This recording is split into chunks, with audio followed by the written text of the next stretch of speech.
Hot August night. Cattle moving into a new paddock. They're highly trained.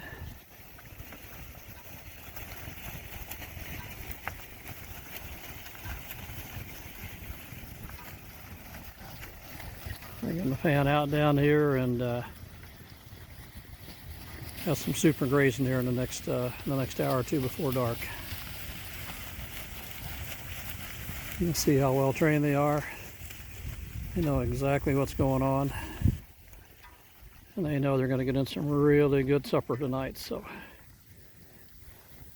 live from Northeast Missouri, August the 11th, Wednesday. Grazing cattle the way nature intended, the way the buffalo did it, 200 years ago.